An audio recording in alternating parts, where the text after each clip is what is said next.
I noticed the coffee cup first.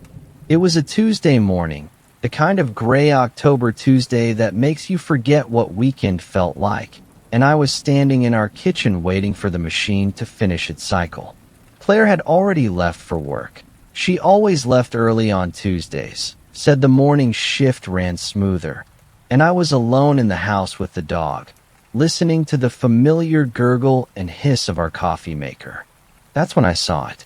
The cup sat on the counter by the sink, rinsed and ready to be placed in the dishwasher. It was her mug, the blue one with the chip on the handle she'd had since college, the one I teased her about because it was ugly and she loved it. But it was positioned wrong. Not the angle she always set it down, not the way she'd carefully place it on the silicone mat to avoid scratching the counter. It was tilted at an angle, slightly off-center, the way you might set something down in a hurry when you're thinking about something else. I stood there for a moment, watching the steam rise from my own cup. I told myself I was being ridiculous. People set cups down differently sometimes. Everyone has off days. Claire had been working late more often recently. Her company's quarterly reports were a nightmare, she'd explained, and I knew she was stressed. Tired people set things down wrong. That was all it was. But 3 days later, I noticed the bookshelf. We have a small built-in unit in our living room. Nothing extravagant, just 3 shelves holding a mix of novels, photo albums, and the odd decorative object we'd collected over 8 years of marriage. I wasn't looking for anything when I walked past it on my way to grab the mail. I wasn't searching for discrepancies or inconsistencies or whatever word people use when they start getting paranoid about their spouse. I just glanced at it the way you glance at anything familiar, and that's when I saw the gap. One of the books was missing. Not misplaced, not shuffled around to make room for. Something else. Missing.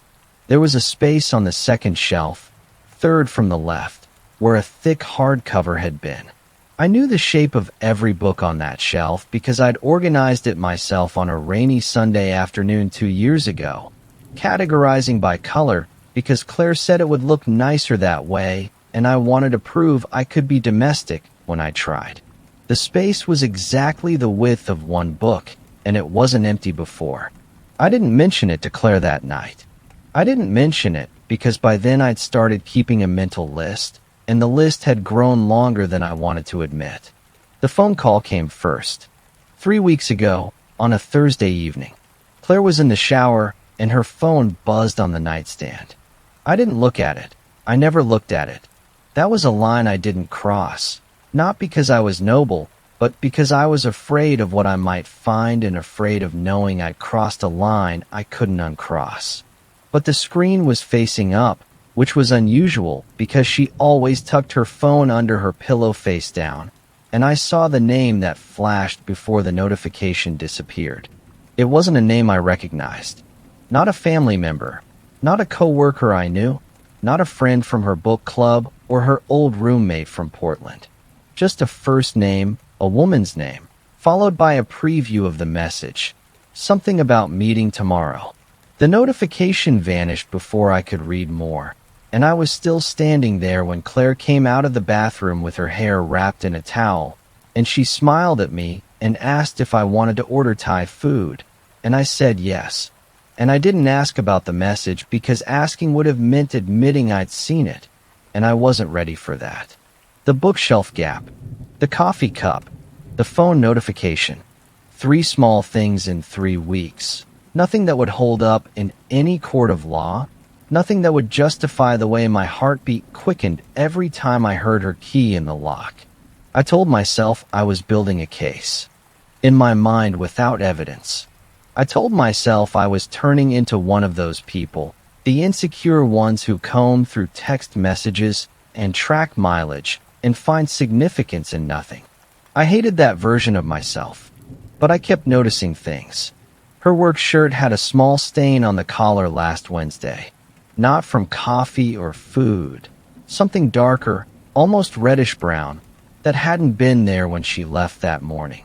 She changed into it right when she got home, said she'd spilled something at lunch, and I nodded and made a mental note that her office was a business casual environment, that she didn't usually eat at her desk, that I'd never heard her mention this particular shirt before. She'd started taking a different route to work, she said, because of construction on the main road. I believed her because I saw the orange cones myself when I drove past the overpass 2 days later.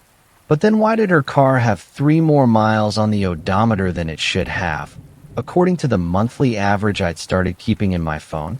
Why did I find a receipt in her glove box from a gas station in a town 30 minutes in the opposite direction, dated last Tuesday morning before she'd even left for work? I know how this sounds. I know that what I'm describing sounds like the paranoid ramblings of someone who found their spouse's behavior suspicious and decided to interpret every harmless action as evidence of guilt. I know that the reasonable explanation is that I'm wrong, that I'm projecting my own insecurities onto a woman who has never given me reason to doubt her, that the stain was coffee and the extra miles were a detour, and the book was probably donated during one of those purge weekends I'd helped with. But here's the thing about evidence. Once you start looking for it, you find it everywhere. And once you find it, you can't unfeel the weight of it. 2 weeks ago, I did something I'm not proud of. I went through her briefcase. It was Saturday morning. Claire had gone to the farmer's market alone because I claimed I had a headache, which was half true because my head had been pounding for days, a constant pressure behind my eyes that I blamed on stress and poor sleep.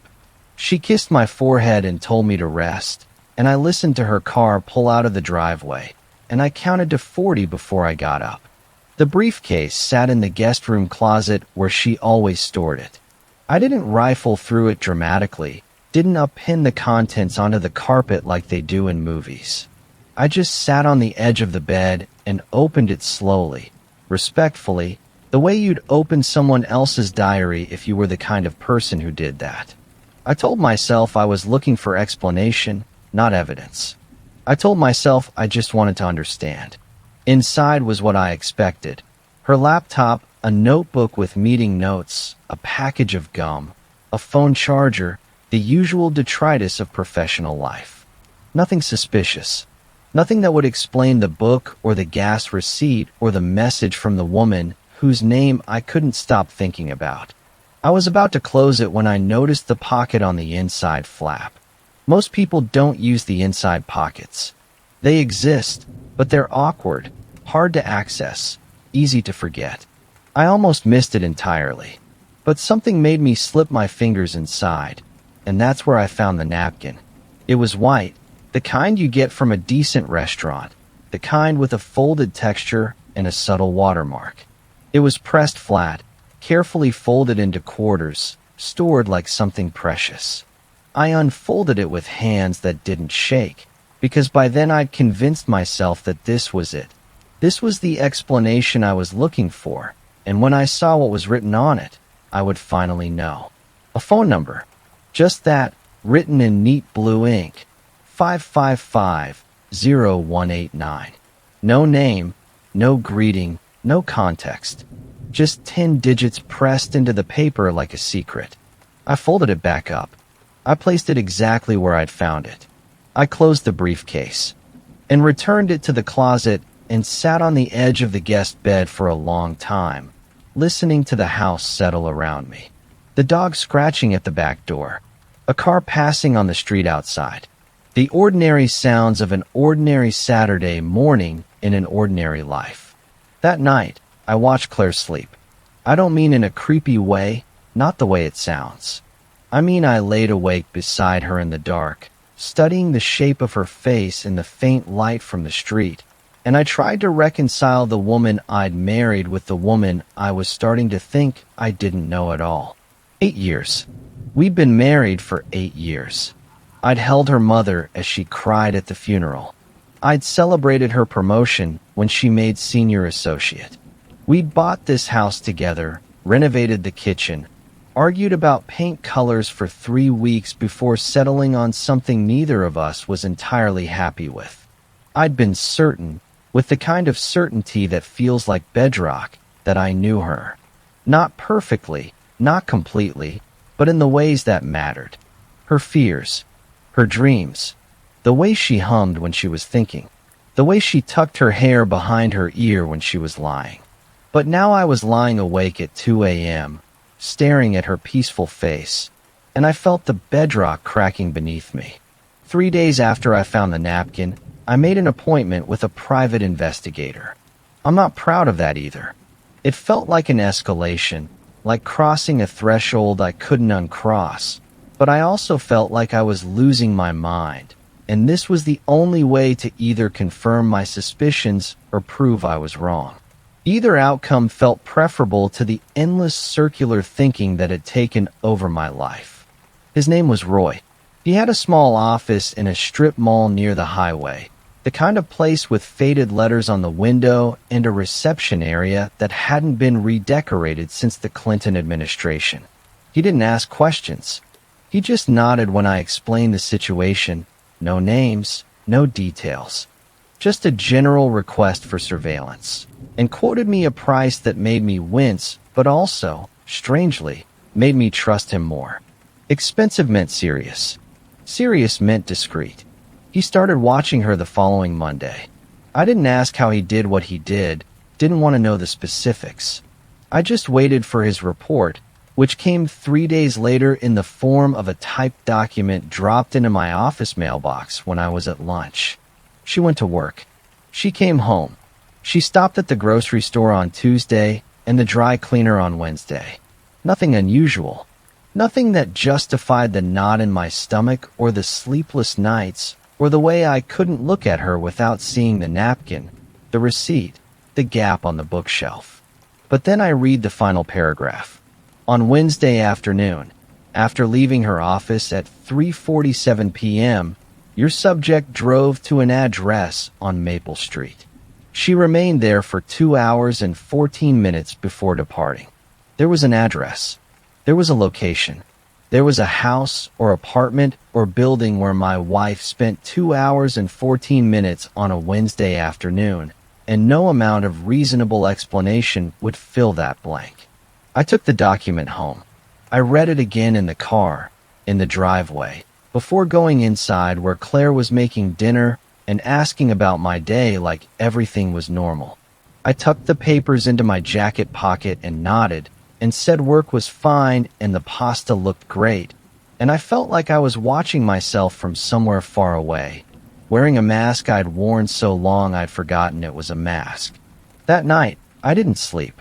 I lay in bed and listened to Claire breathe and felt the weight of the address burning a hole in my jacket pocket, still in the hamper where I'd thrown it in a panic before coming inside. I didn't know what to do with the information. I didn't know if I wanted to confront her or follow her or pretend I'd never seen any of it. I didn't know if I was angry or heartbroken or simply exhausted from the constant, exhausting work of not knowing. The next day, after Claire left for work, I drove to Maple Street. I don't know what I expected. A house with curtains twitching. A car in the driveway with a license plate I'd recognize. Something visible. Something tangible. Something that would make the abstract terror concrete enough to grapple with. What I found was a small craftsman bungalow with a well-maintained garden and a new-looking roof. Blue shutters. A flagpole by the doorway with an American flag that whipped gently in the wind. There was no car in the driveway. The curtains on the front windows were open, showing a clean living room with furniture I didn't recognize and framed photographs on the walls I couldn't make out from the street. I sat in my car for 11 minutes. I watched the house. Nothing moved. No one came or went. The neighborhood was quiet, the kind of quiet that happens when everyone is at work or school or wherever normal people go on Thursday mornings. After 11 minutes, I drove home. That evening, I asked Claire about her day. She told me about a difficult client. She told me about a meeting that ran long. She told me the new barista at the coffee shop near her office had gotten her order wrong, and she laughed, and I laughed with her, and I thought about the house on Maple Street and the 2 hours and 14 minutes, and I didn't say a word. The following Saturday, I asked if she wanted to go to the farmer's market. She said she'd already gone earlier that morning. She said she'd needed some fresh air, wanted to get out of the house. She said the peaches were particularly good this year, didn't I think? I said yes. The peaches looked great, and I didn't ask why she'd left so early or where she'd parked or whether she'd noticed the house on Maple Street on her way back. 2 weeks later, I came home from work early with a headache I wasn't faking. The house was quiet when I let myself in. Claire's car was in the driveway, which meant she was home, which meant she should have answered when I called her name. I found her in the guest room. She was sitting on the bed, holding the napkin with the phone number. The napkin I'd returned to her briefcase. The napkin I'd convinced myself I'd imagined. The napkin that was now unfolded in her hands with her face turned toward the window in the late afternoon light. She didn't hear me. I stood in the doorway, and she didn't hear me, and I watched her stare at those 10 digits like they contained an answer to a question she couldn't articulate. Then she folded it carefully, pressed it flat against her thigh, and reached for her phone. I should have announced myself. I should have stepped into the room and asked her, directly and plainly, what was going on. I should have done anything other than what I actually did, which was retreat silently to the hallway and stand with my back against the wall and listen to her make a phone call. I couldn't hear what she said. The words were muffled, indistinct, running together like water through a sieve. I heard the tone of her voice, calm, measured, the voice she used for professional calls, and I heard pauses, gaps where the other person was speaking, and then she said, "Okay," and "Thank you," and hung up. I had 30 seconds before she would open the door and find me standing there. I used them to walk to the kitchen, open the refrigerator, and pretend I was looking for a snack. She found me there. She said she'd been organizing the guest room, found an old napkin in her briefcase. Wasn't that strange? She asked if I wanted to order pizza for dinner. I said sure. I asked how her week had been. She said busy, so busy, but the quarterly reports were finally done. We ate pizza on the couch and watched a movie neither of us was really watching. At some point, she rested her head on my shoulder, and I felt the weight of it and thought about 8 years of marriage and how little I apparently knew about the woman I loved. I still don't know what she's doing. I still don't know about the house on Maple Street, or the phone number, or the gap on the bookshelf where the book used to be. I still don't know if I'm married to someone who is keeping a secret or someone who is handling something personal in a way that doesn't involve me. And I don't know if there's a difference. What I do know is this. Last night, after she'd fallen asleep, I reached for her phone. I told myself I needed to know. I told myself that after weeks of investigation and surveillance and private eyes, the least I could do was look at her phone and finally see what I'd been afraid to see. I told myself a lot of things as I picked it up and entered her passcode. The same passcode she'd told me years ago, which I'd never used until now. The screen opened to her messages. I scrolled. I looked for the woman's name, the one I'd seen on the notification weeks ago, the one that had started all of this. I found nothing. Not nothing suspicious. I mean nothing at all. No messages from that day. No record of a text conversation with that name. Either she'd deleted everything, or the notification had been something else entirely, or I had imagined the whole thing. I scrolled through every conversation. I checked her call log, her photo gallery, her email, her calendar. I found nothing that explained the napkin, the house, the gap on the bookshelf. I found nothing that justified the person I'd become. But then I found the note. It was in her notebook, the one from her briefcase, the one I'd thought I'd examined thoroughly, but apparently not thoroughly enough. Tucked between 2 pages of meeting notes was a single folded piece of paper, and when I unfolded it, I saw that it was covered in my handwriting. Not my recent handwriting. Not the handwriting of the man I'd become over the past month. The paranoid, suspicious, invasive man. This was my handwriting from years ago, the handwriting From birthday cards and grocery lists and notes I'd left on the refrigerator for Claire to find. The note said, "If you're reading this, I need you to know that I'm not okay. I've been having thoughts. Dark thoughts.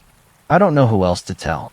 I'm afraid to tell you because I don't want you to look at me differently, but I'm writing this because I don't know what else to do." I stared at the words for a long time. I didn't remember writing them. I didn't remember feeling that way, thinking those thoughts, putting pen to paper, and leaving this message for my wife. The handwriting was undeniably mine. I would have recognized it anywhere, but the person who wrote it felt like a stranger. I turned the paper over. There was more on the back. I met someone. Her name is Dr. Vance. She's helping me. I'm going to get better. I'm telling you this because I don't want any more secrets between us. I love you. I will always love you. Whatever happens, I need you to know that I never stopped loving you. I sat there in the dark with my wife's phone in my hands and a note in my handwriting that I didn't remember writing, and I tried to piece together what it meant. I don't know when I wrote it. I don't know if Dr. Vance is real or if this is some kind of game my mind is playing. I don't know if the woman whose name I saw on Claire's phone was a therapist's office or a friend's name or something else entirely.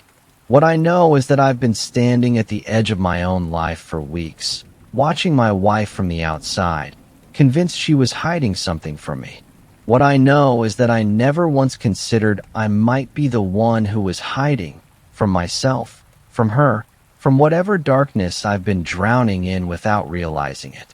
I put the phone back on the nightstand. The note went back into the notebook back into the briefcase back into the closet. I lay down beside Claire and listened to her breathe and watched the shadows move across our bedroom.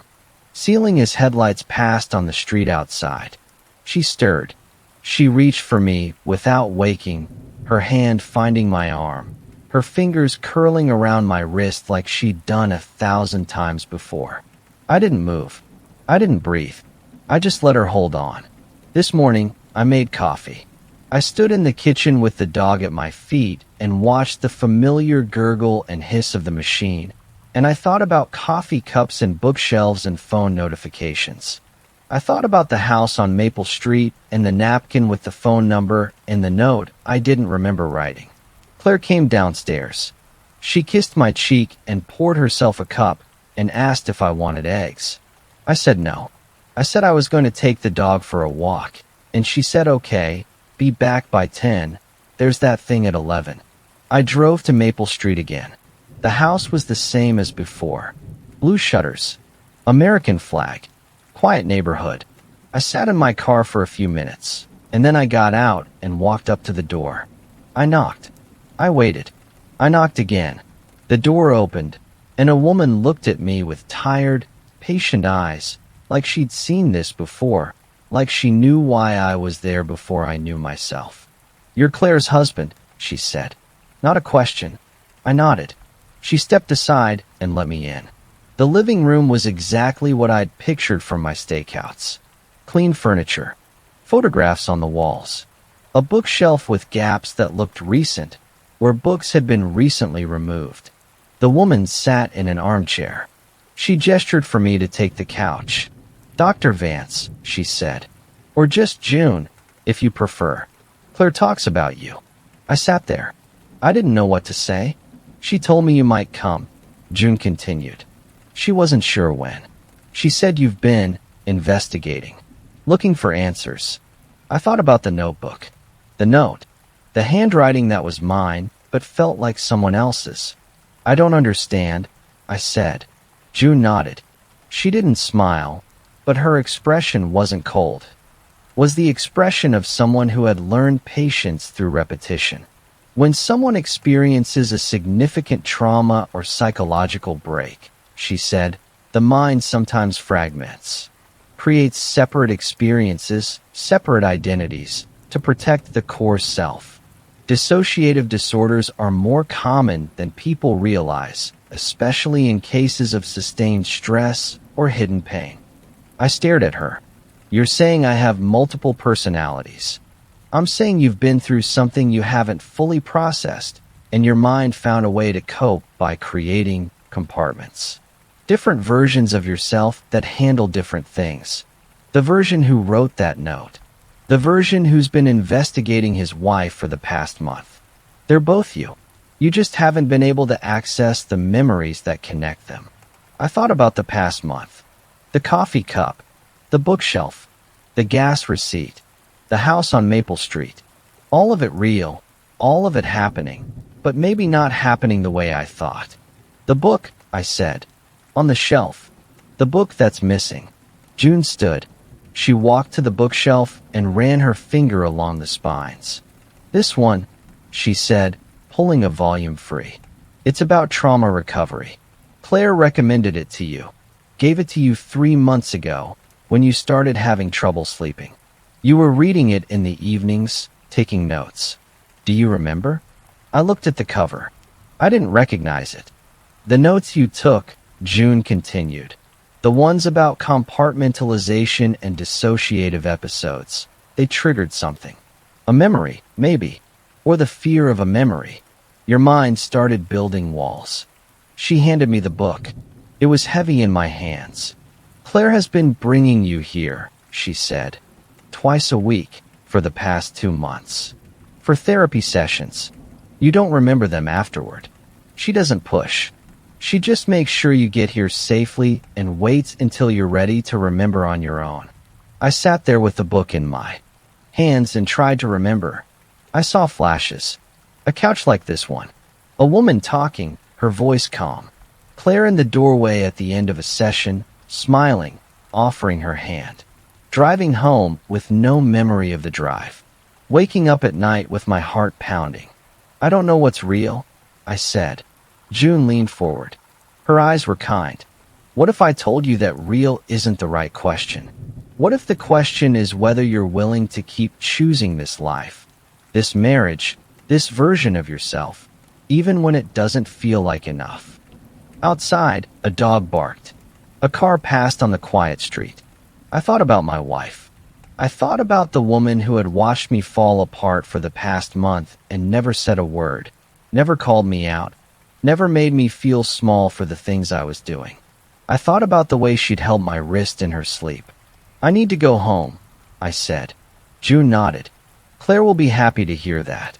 I drove home through the familiar streets, past the familiar landmarks, into the familiar driveway. The house looked the same as it always had. The windows caught the afternoon light. The dog barked when I opened the door. Claire was in the kitchen, chopping vegetables for dinner. She looked up when I came in. You took the dog out fast, she said. I stood in the doorway. I didn't know what to say. I didn't know if I was supposed to remember or apologize or explain. She set down the knife. She walked toward me slowly, like she was approaching something fragile. You went to Maple Street, she said. Not an accusation. A statement. I nodded. You remembered something? I shook my head. Not really. I'm not sure what's real anymore. She reached out. Her hand found mine. That's okay, she said. You don't have to figure it all out tonight. I looked at her face, at the lines around her eyes, at the way she was looking at me, patient and tired and something else, something that looked like hope. I think I need help, I said. I know, she said. We're going to get it. Together. She kissed my cheek. She went back to the vegetables. I stood there for a moment longer, watching her work. That was 3 weeks ago. I'm writing this now because I can't sleep and Claire is next to me, breathing slow and even, and I keep thinking about the past month. All the things I suspected her of. All the hours I spent building a case against the person who has been trying to save me from myself. I don't know where the gaps in my memory will lead. I don't know what happened before I started keeping notes on coffee cups and receipts. I don't know if the version of me who's writing this will remember any of it tomorrow. But I know one thing. When I woke up this morning, the blue coffee cup was sitting on the counter by the sink. The one with the chip on the handle.